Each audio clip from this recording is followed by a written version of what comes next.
Today we have Tuomo from one of my favorite companies, Palmu, talking with Juha Vasko from one of my favorite airports. Not much competition here in the Helsinki area though, still. Okay, go ahead guys.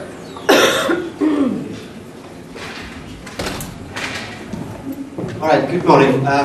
So my name is Tuomo Ketola. I come from Service Design Agency in Palmu. We are about 50 people here in Finland and nowadays also in Copenhagen. How many of you were here when a colleague of mine, Reima Rönholm, was telling something about actually the same case we are talking here? Alright, okay. Not too many. Yeah, so Not all. Not all, yeah, that's what I mean by not everyone. This time, the case is more interesting since we have pleasure to have Juha Vasko from Finavia, and we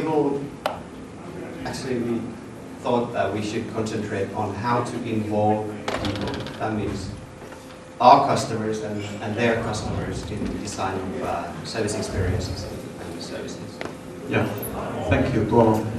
My name is Juha Vasko, and I work in Finavia, which is the airport operator in Finland. We operate 25 airports throughout the whole country, but the biggest one is the Helsinki Airport. And this case goes to Helsinki Airport mainly. We talked with Tuomo that please interrupt, ask. We want to have as much as dialogue as we can. There's quite many of you, but it doesn't matter. So just interrupt, ask, and that way we can go deeper in the things that you actually want to know, not the things that we want to tell. So be active on that behalf. Okay, yeah, I think we can go on. Just to have an idea of the airport as an environment for businesses. There are different actors. Airport, of course, we are an airport operator, but actually we are quite small in the number of employees, for example. We have the airlines, which come and go. They open up new routes. They operate, and they are actually the ones that have the most. Actually not, but well, you know airlines. They have a route, and then they operate the route. But the actual work that is happening at the airport for the airline, they are ground handlers. So quite often when you go, nowadays you probably don't even go to the check-in desk, but the person behind the desk is not the direct employee from the airline. It's a ground handling operator who operates certain different kinds of airlines. So actually, on my opinion, in some cases the airline is a brand for traveling. Then there are other services. So these are the basics of the whole structure of an airport in point of employee perspective. Just to have a few words about my background, actually. Well, I've been working in Finavia for 2.5 years, not too long.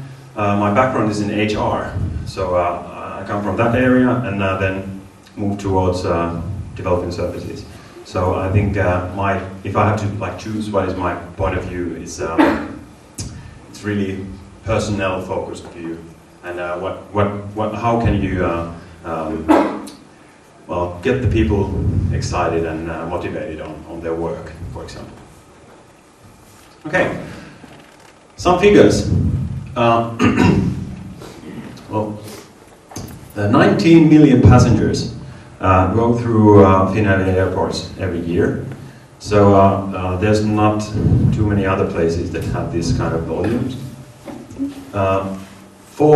Maybe 4 or 5 million are passengers who are transferring. So people who just pop into Helsinki and then go, for example, to Asia. This is a big strategy for Finnair. So the via Helsinki is a good and a growing market for us also. In Helsinki Airport, there are more than 1,000 companies working. So a lot of companies working and hustling. Everybody has their own agenda. They want to do things on their way, and and so there's a lot of negotiation between the companies and the airport and the airline and the passenger, of course. More than 15,000 employees in the Helsinki airport area. So we are a small city. We have even alcohol nowadays. If that's something that you can measure on. So quite a lot of people. The Helsinki airport generates about 3.2% of PKT. What is it? National product. Yeah. So in this area, the impact on economy in a national scale is quite big. So there's a lot of money involved in the business. But there's only one airport. So we are the airport operator. And in Helsinki airport there are only around 600 Finavia people working. In general in Finavia there is around 3,000 people working, but only 600 of them are in Helsinki. And all the other almost 15,000 are somebody else's. So you understand how we work in the area. Okay, now we go deeper in the case. This is some figure that you don't probably see quite often. If you had an idea that people like Helsinki Airport, that probably was in the around 2000. These charts, the figures come from an airport service quality survey, which is a survey that has 119 airports around the world, and then they just compare it. What is the customer satisfaction? And as you can see from the figure, we were in the top, and we are not in the top anymore. And something happened, and we have to do something to go back up. Actually, the biggest reason, like you said, there's not too much competition. Okay, we say that there is a lot of competition because the biggest market for us is the transfer passengers, and that is the reason why we are focusing on the customer satisfaction. Because if the transfer doesn't work, they will transfer somewhere else, and we cannot have that happen. Around 2010, we realized that we're not going to the right way. We want to change. We have to focus on the customer better, more. Around that time, Finavia became a company. Before that, we were state-owned. I'm losing my words. Well, we were state-owned. Can I say? Virasto. Sorry. Yeah, we were. Hope we are not too long. But anyway, we became a company in 2010, and then of course we started to put more pressure on the customer satisfaction. That was a good thing. I think Palmu came to the picture around 2011 in the autumn. Yeah, that was actually in the spring. In the spring, actually, yes. Yeah. So we saw the figures, we saw that it's going down, and we have to do something, and then we called to Batman, not to Batman, but we called Palmu. And actually then the work started, and we're gonna talk about that now. We wanted to choose something that is really visible, and something that we can show that we are making a difference in the customer satisfaction. So we studied the customer path, the route, and we chose one place which is familiar to all, because all the passengers, yeah. Can I still ask about the figure? What happened in '96 and then what happened gradually in the early 2000s? Why did it go up and why did it go down? Well, I think the airline operations opened up a bit in the late 90s. This is just something that I've heard. And is there also a classification in the actual ASQ? Because there's a different types of airports that are compared. Yeah, there are different types of. But in this chart, this is the world scale chart actually. I think it's the world scale. Is that when the new terminal opened? Yeah, the new terminal opened in 2005. Here is the non-Schengen area. So that's 2005, 2006, around that time. But okay, there was some outsourcing done in 2000, as you can see from the figure, and it was poorly managed. This is something that you don't hear from any other from our company. Is it explained because of the nationality of the travelers? I imagine that around 94, 96 it would be Finns traveling mainly. And then the international travel would increase by 2010. Sounds logical. From the international perspective, have more airports to compare. Yeah, to compare. Then the one at the home Yes. airport. Yeah, the number of passengers went quite drastically up. Yeah, the number of passengers has gone up around like 1 million a year or so. So it's a quite high decrease. I think it's important to mention that the international airport was quite smaller until 2000 something, because they merged the functions of the national terminal and the international terminal. So the international terminal used to be more logical back in the day. But when the area grew bigger, then of course the travelers had to walk more inside the airport. Yeah, that's one thing. We had sort of two different terminals, international and domestic, and now it's all the same, and it's non-Schengen, which is the different. But of course, the one biggest thing was 2011, the attacks, and the security control got really strict after that. So that's one thing that affected on quite many of the airports, of course. But well, I cannot explain you all the reasons why this happened, but good insights from you. Okay, so we wanted to choose one topic where to focus and what to address in order to make something visible, and the security check was the thing that we chose. All the passengers have to go through the security check, and this is actually one thing that is sort of really close to Finavia as an airport operator, because the security checks are not operated by Finavia, they are operated service provider, but anyway they are in direct contact with us.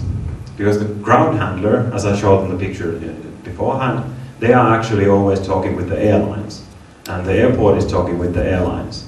But in many cases, the airport is not talking to the ground handlers. Of course, we are talking with them, but the path goes that way. And in security checks, we have a direct way of addressing it, and that was the one reason that we chose it. And it's an unpleasant thing. Nobody wants to go through it. It's the most stressed point of your journey. When you go, you're always like sort of sweating already. Like, did I do something wrong? Do I have something with me that I couldn't have? And if the gate is gonna beep, and what's gonna happen? What's gonna happen? What's gonna happen? Then nothing happens, and then okay. So we started work on that with Palmu, and yeah, I think it's about that.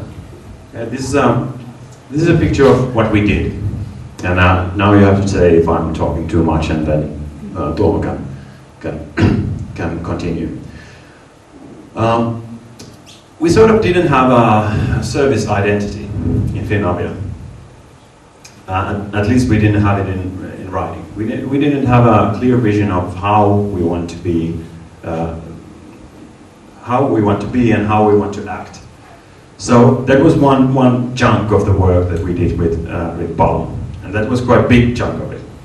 And the one implication of the service identity was the service at the security checks. Oh, did I see a hand? No, you're scratching your head. Okay, so we made the business aims, the aims for the whole program, where to aim. We want to be back in the top again. We started working on the service identity with Palmu in the beginning, and a lot of our management. And there were a lot of workshops. We're going to talk about that in a minute. And when we had sort of a clearish vision of how we want to be and how we want people to see us, we started to work on the security checks. We wanted to address the interior, how it looks, and we wanted to address the processes, what's going to happen there, and then we wanted to address how the service as a service between two people, the interaction is going to be. So we had quite a lot of things to do in that case, in that sense. Okay, do you want to say something? Yeah, from our perspective, there's let's say, at the same time, there's this really intriguing and challenging projects. It was, as Juha said, Finavia at the time of 2011 had only been like a couple of years as a proper company, and as proper companies, they think about customers. And that was something new and something they were still kind of practicing at the time. So one of the yeah, well, in a good way. One of the things that we needed to do first is to raise awareness of actually who are the users of the services. Because when we came aboard, most of the talk was about airlines and ground handlers, and so it was more about B2B services, and someone put it quite lightly that customers are something that are making it more difficult to serve the actual customers. the travelers are kind of paid in the process. Yeah, that's it. That's the truth.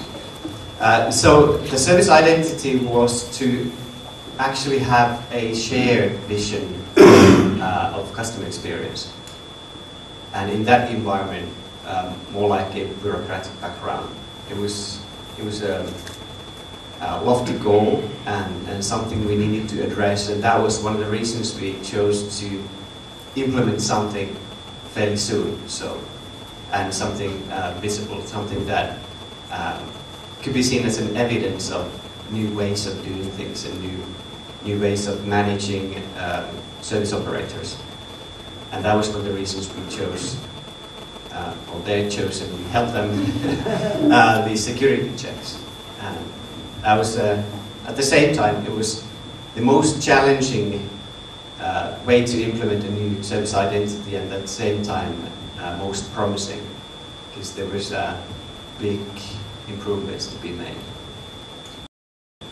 Yeah, about the picture maybe. Yeah. There's a benchmark, it says here in the left. Yeah.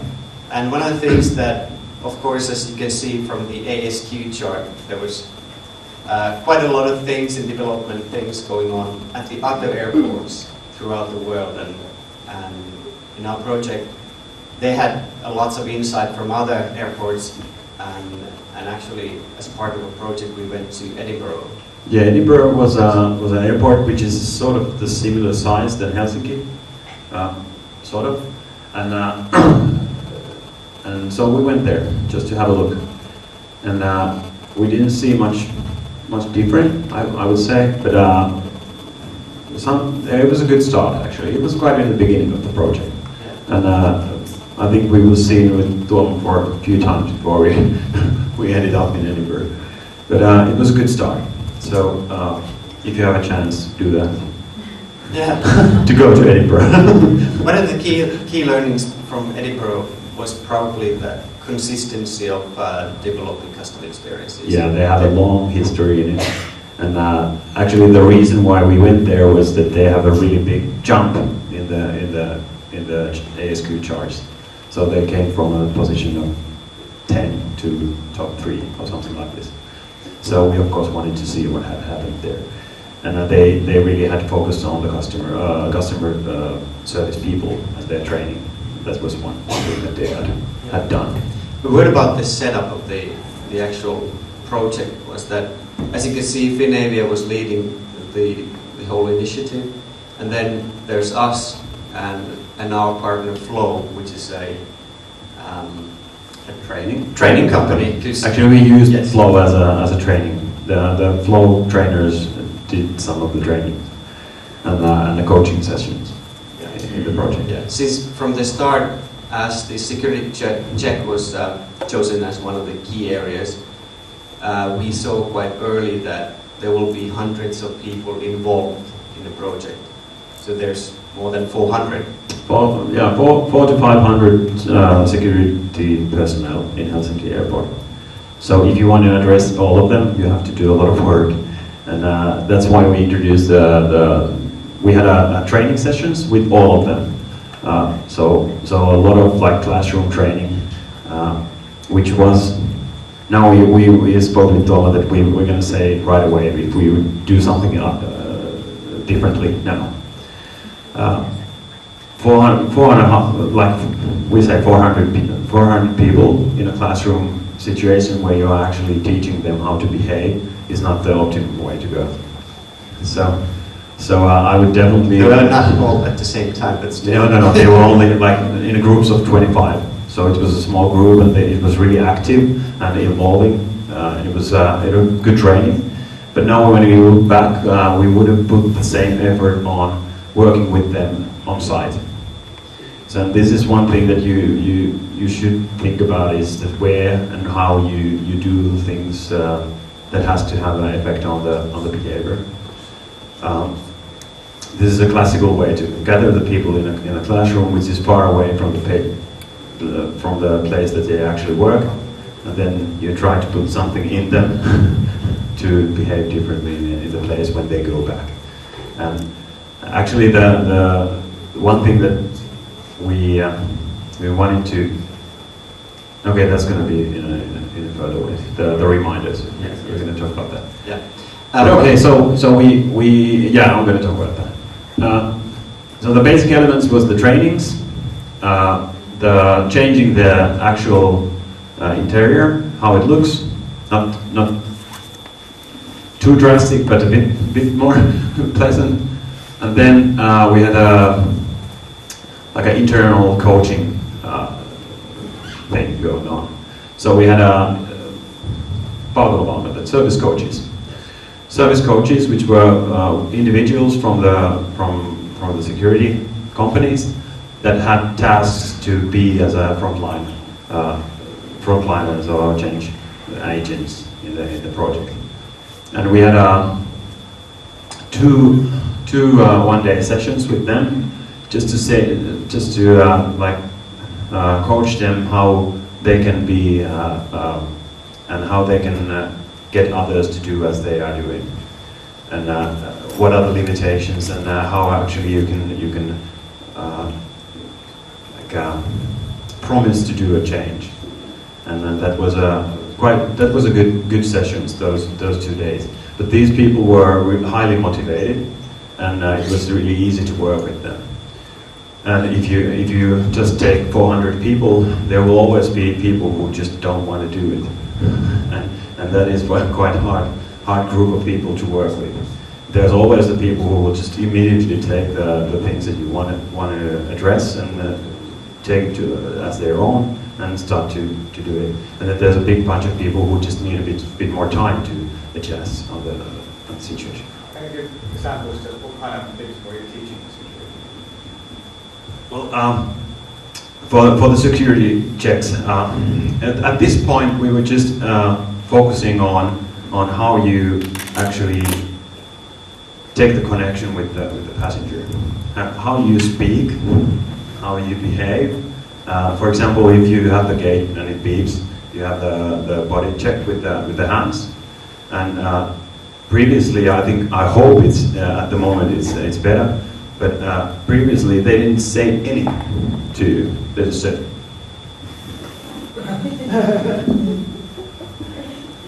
And one thing that was that even though the person is from wherever from the world, if you speak with them and even if you don't have the same language, if you speak with them, your body language will tell that I'm not going to hurt you. I'm going to do this the things that we should do, and this is for your good and like this has to be done in order to go further. And so really basic ways of how you actually don't even, for example, you don't use one word as tule, come. You will say, please, could you come this way? That's the Finnish way.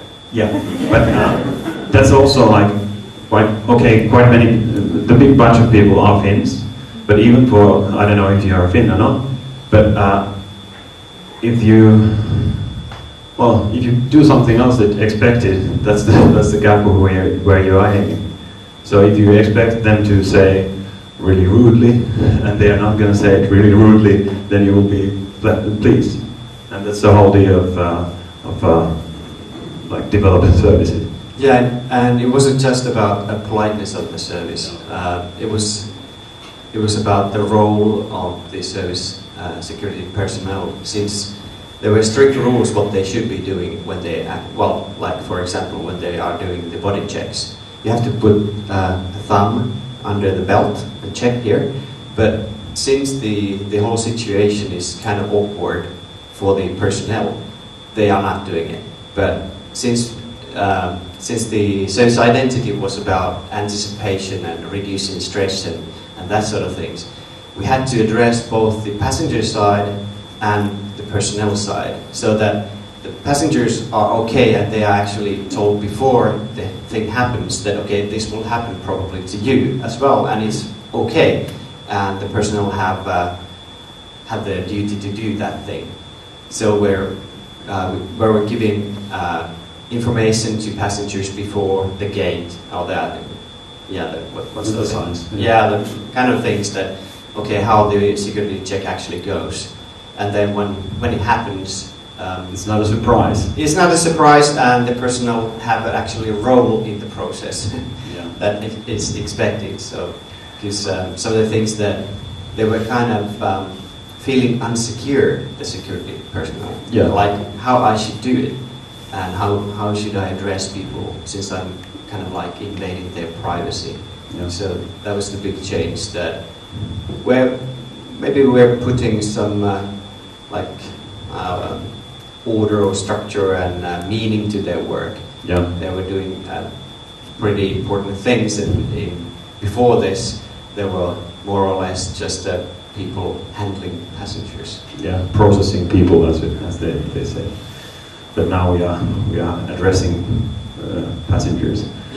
Something about the design process. We should go back. About the design project. You can go on.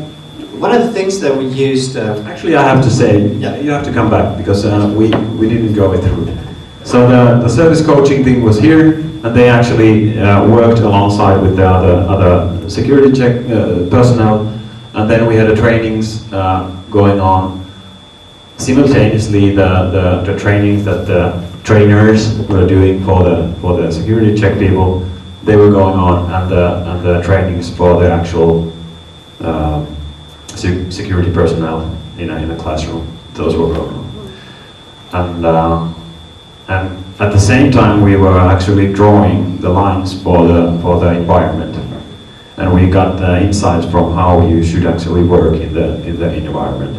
Because one aim was to make it more pleasant for the customer, for the passenger, and also for as a working environment. So you are pleasant if you work in a pleasant environment, and that was one aim in the project. Okay, now we go. We pretty much did all the tricks in the service design, but one of the key things that we did was to use something called business origami. Have you seen or have you heard this term before? That was something interesting I picked up with actually Reima, a colleague of mine, when we were in a conference in San Francisco. There was a Canadian guy who did something like this for some of the local public services. It's actually quite simple. It's developed I think by Hitachi in Japan. It's like a board game with some pre-designed elements, and then that kind of gives like a shared language with people who are not used to design. services or service experiences. So, because one of the key things was that we were helping Finavia to design a new service identity and a new kind of security check. We're not experts in security check or running an airport. We just bring the tools and give some guidance and help them on the way. So one of the things that we wanted to do is to have a shared language among all the people. As you saw, there was like 1,000 companies and 15,000 people, and then some of that, a couple of hundreds were involved in this project. So we needed a way to get the insights and the know-how from all the people. Because if outsider brings something into the process, it could be a friend, or in our case, in addition to some of the ideas, was to give structure and how to proceed with the design. So business origami was something we used.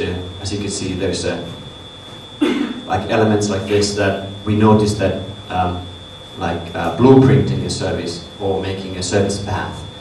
It's more like a document. It's not a living thing. So we needed something that's more like a workable thing. It's something that it's easily changed and it's not too strict, and it's not about since Juha, you had a bureaucratic background as an organization, we needed to bring something that's different.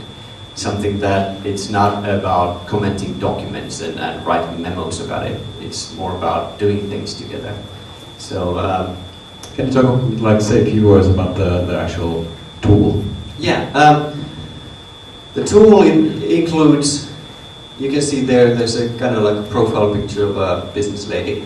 So we had rough profiles with descriptions and some tasks given to all workshop participants. Okay, now think about step into the shoes of a businesswoman or elderly couple, and all the participants of this workshop, they went through the security check, kind of with empathic eyes of that profile, and they had the idea how the security check is working. There was a list of questions to make notes of before you actually came into the workshop. So they had fresh experience, less than half an hour ago before the workshop happened. So that was at the airport, and sort of building a persona. Yes, to work on during the actual planning. So it was not just about opinions or your know-how. It was more trying to implement that into the persona, into the profile of a given customer type. Then we had pretty much blank sheets of plastic on the tables, and together we just had the task. Okay, now we need to draw how the customer, what are the critical phases when they actually come to the airport, approach the security check, at the security check, and what's after. Kind of basic before, during, after thing. But the key thing was to have people in the group that had different kind of roles. Someone was really familiar with all the legislation, restrictions, and how the process goes, and more about people involved in commercial things, and because they had interesting figures that more you spend time on the queue, it's less you spend euros at the airport. So there's actually a business side to making it smooth, as they say, smooth traveling. How did you, because you were one of the participants, how did you do that? See, I'm in two pictures. I was actively involved in this workshop. This was internally made for Finavia people. So we wanted to make it more clear vision inside the company that where we are aiming at. And this was really good tool for that. And the people who are, as Tuomo said, they were really in a different places from the organization and gathering up the data in one touch point. And one of the key things we would like to do differently, we get 6 minutes or 7 minutes. Yeah. Something if we were doing this again, we would have a series of these kind of sessions with lots of other people from other companies inside the airport.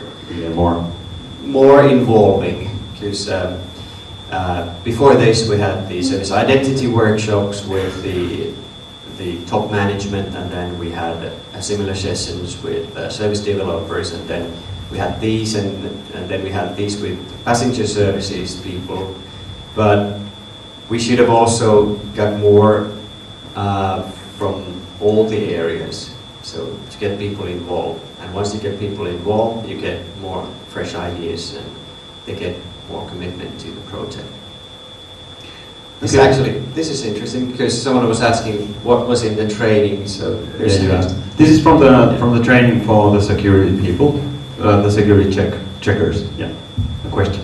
In the business programming workshop, have you thought about involving actual customers in the session? If not, what are the rationales? Yes, yeah, I would involve. Yes, no, definitely. We didn't, but as I started, the vision of how we want to be as an airport operator and how we want to act towards the passenger, that was a bit fuzzy for us in the beginning. So we didn't have a clear vision of how we want to be as an airport actor. So that's why we focused on the clarification of the customer experience management side. Yeah, the idea was to have kind of a vision or the template how it will go in the future, and then make a prototype, and then test with the prototype with the actual passengers. And then we had, of course, what's called contextual inquiries and interviews at the airport with the passengers. Yeah, but in our case, the involving the customer is a bit tricky, because as you saw the figure, it's 15 million people, and 15 million people have 15 million, or 19 million have 19 million opinions. So who you choose is a good thing. In that sense, it's good to have a really structured, not structured, but a quite broad design research done beforehand, and on basis on that, you can also have a professional saying what the customer has told us. But as you asked, you could also design the project differently, and we went this way, and the results were better, good. So if we would have done the other way, involving more customers and actually doing like mock-ups or the prototypes more faster pace and things like this, the result would be different. But we chose this path, and it's what we did. Maybe a couple of words, and then we can finish this. Oh, okay. On top here we have what we call reminders. You mentioned those earlier. It was like internal marketing or communications material. There was a series of posters and kind of leaflets and things like that, reminding the people involved in the process that, okay, their role is actually important, and we were like investing in their role. That's not actually visible to the customer yet. So there was like internal material in their coffee rooms and things like that. And then we had sessions, open house sessions, a bit like these breakfast things, but like, okay, there's like 3 hours, come and talk to us about this project, and involving, and then we had some live illustration drawing things. Yeah, and then we had a space for the project where all the illustrations and the process was visible for all the passengers also. It was a visible space, and everybody could come and see how it will go in the future. So in that sense, we had a place for the project, which is, on my opinion, it's an important thing to have. And on the other hand, it should be a really vivid, vivid place, not a museum, but an actual workspace. Yeah. So that space was at the terminal next to Finnair ticket sales office, and the service coach sessions were held at that place as well. Yeah. And one thing that from here I would point out, there's a picture there I guess all of you know Service Jam, so one of the things we did with them was to have one-day Service Jam with Finavia people. So we were working at the airport, like first doing all the process, but in more condensed time, starting early in the morning and then finishing late in the afternoon. Actually finding out needs and opportunities to design new services at the airport, then making mock-ups and testing those with customers, and then reiterating them further. Yeah, like, the true aim was to just activate people to ask customers what they want. Sure. Yeah, because you have the source customers right at your doorstep. There's like an example was to have a menu with the time, like there's a 15-minute menu, 30-minute menu, and there people were testing how passengers would take them. Yeah, okay. Few things about reminders. Reminders, we talked about it. It has to be something that reminds the personnel to act in some way, and also it's a reminder for the customers to behave in a certain way. And this was the whole idea, to involve the customer more, that they know more about the security check, what's going to happen, how they should behave in it, what should they do in order to clear it in a non-stressful way, and also make the travel safe. So these are some things that are now on the visible side of the process, which is sort of insights on how you should pack your stuff, for example. Okay, now you have a dozen of questions about how and why we have the tables over there and things like this, but I can tell you about that later.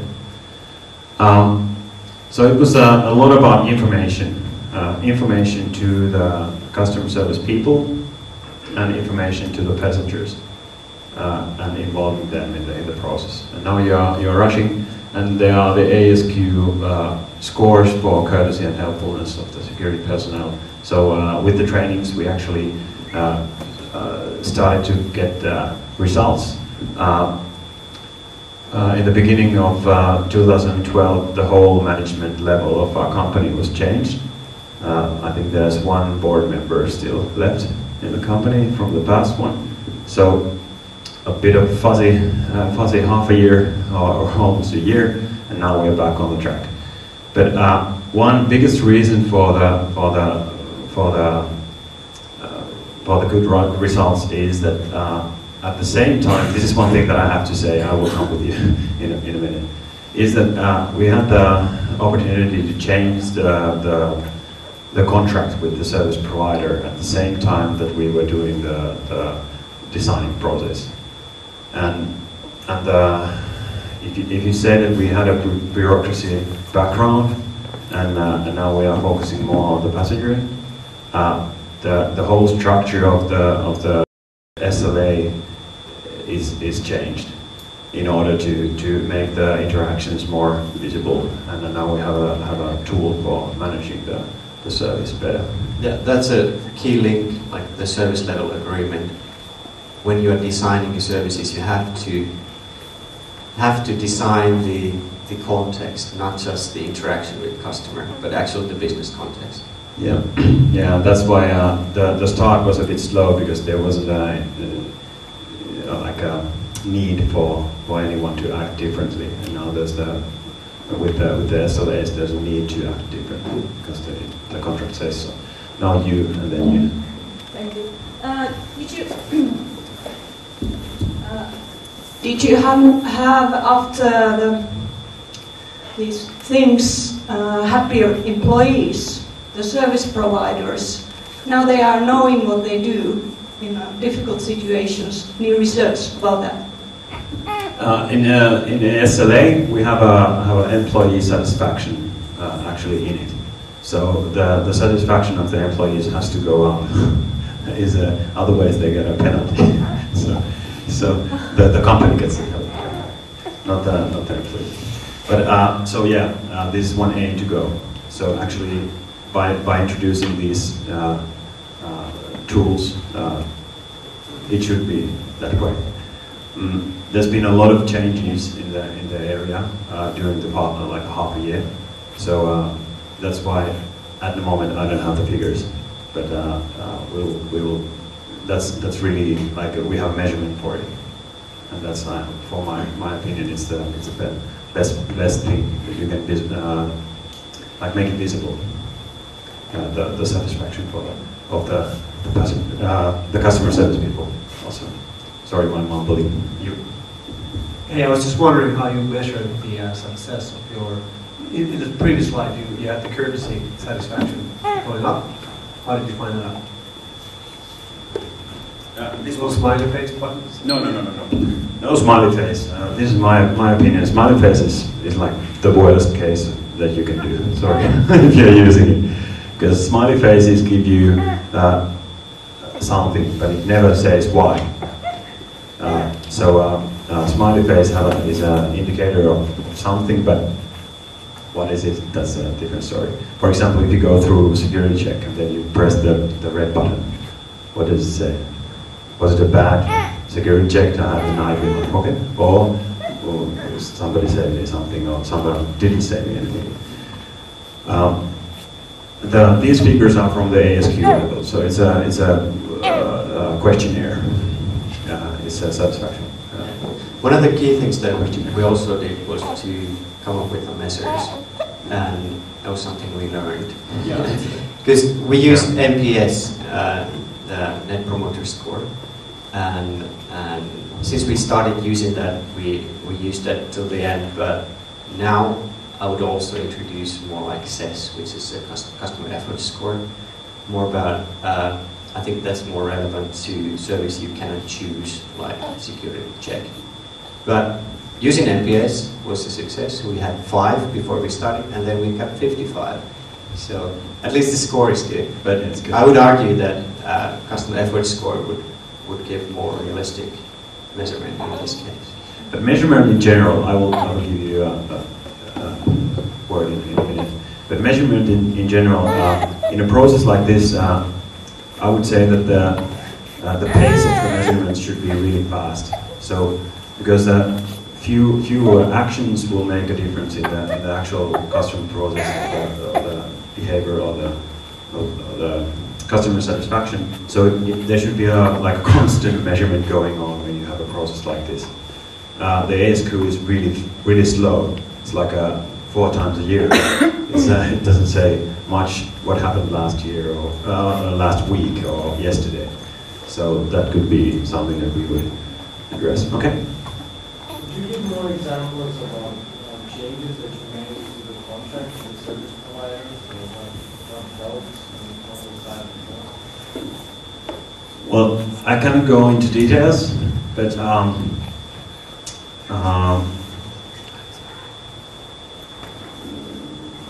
palveluteot. What is it in English? Service actions. Service actions. So service actions are quite. They're not strict, but there are a list of service actions that has to be in the service. This is one thing. The employee satisfaction is one thing. Of course, all the time we have also the security things in relations to this. And then, doesn't matter, Jane. Okay. Sorry. And then, in the security check, there's quite a lot of young people working, really young people, and the rate of the change of the employees is quite fast. So we try to address that. So there should be longer periods of people working. Not only for half a year, and then there's another person for half a year, and that also stresses the provider to do something that people want to stay there longer. And also we try to do things that we could get older people working there. So this is a delicate thing to say, but well, we think that it's better to have a big variety of personnel, because the passengers are also young and older. So we wanted to have that in the SLA. That's probably all I can say. Yeah. What do you think? What was the biggest customer-facing change or impact that you got out from this project? Well, we are not talking bucks, which is the short of how many people there are in the airport. We are talking persons. We are talking customers and passengers. So actually, the biggest change is how we talk and how we address the people, the passengers. It's not numbers. They are not interfering in our business. They are the business. So that's probably the biggest thing that happened, like internally in the company. And from passenger side was that last week on Thursday I was flying from Terminal 2, and actually someone was saying to me, good morning and have a nice trip. That was a big thing. Okay, that's a really concrete thing. So this didn't happen 2 years ago, but now it does, I hope. Yeah. One more question. So I gathered you taught the service people to actually talk to the customer. That's one of the changes. The other one was the videos that teach the customer what to expect of the service. And the third one was the tables. What other big changes happened then? Did it increase actually the throughput of the security? Yes, it did. Because like Tuomo said, like we hate queues. If there's people in the queue, they are not in the shops, to put it straight. So the throughput is better, and it's because people know what's going to happen. It's not a surprise for them when they come to the board with the rolls on it. Yeah. So it's not a surprise that they have to take the belt off, for example. This takes a lot of time if you have to take the belt off when you are already like just about to go to the gate. So we think that now they know that they have to take it. This is a concrete thing for you. But of course we measure the throughput. There are a lot of things also that are not directly related to the actual service. It's how many lanes we have open, things like this. And now we are also addressing that. But to your question, because of the better service and the better connection that the personnel have with the passenger, it also helps in security ways and also in throughput. It's faster. And since this is the last question, I would like to add what actually Juha said earlier, that the biggest change in the whole process was the way Finavia now approaches their service providers. And that's a huge thing. But that gives the background to do actually something differently in the future as well. Yes. I'm going to stick around, so if you have other questions, you can come and ask. Thank you.